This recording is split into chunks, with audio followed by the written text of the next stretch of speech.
Welcome to YOUCANIC. Today here in YOUCANIC we have a 2018 Kia Soul.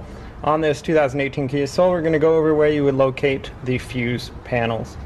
You've got one that's in the engine bay, we've got one that's inside the car. And so the engine bay one is on the driver's side, very close to the fender. You squeeze these two tabs and then that way you're able to open it up, and then we have access to these. And so then we also have our key here of telling us what the fuses run, and so you're able to diagnose by pulling and checking fuses to see what runs. Now if you remove, we have spare fuses here. If you remove a fuse, and we have a fuse puller here, but if you remove one that you have diagnosed to replace, make sure that you put it back with the same size that you removed. If you removed a 10, you put a 10 back in and not anything larger, because it can cause other issues to happen. But this is the one that's in the engine bay, and our diagram there.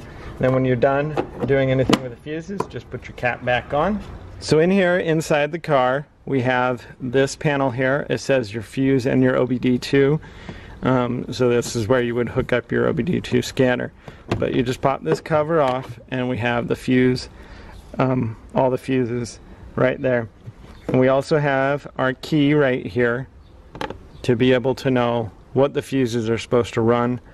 If we're looking for, say, the wipers, we're going to look for this fuse number right here, and that should be a 10 amp second one down, right? And we know that the next one, and vice versa, you just can look down. So if you're having issues with different things, like say your door locks aren't working, you can find this fuse, and that's your door lock fuse. But that's where you would find your fuse panel locations on your 2018 Kia Soul. Thanks for watching YOUCANIC, where you can be the mechanic.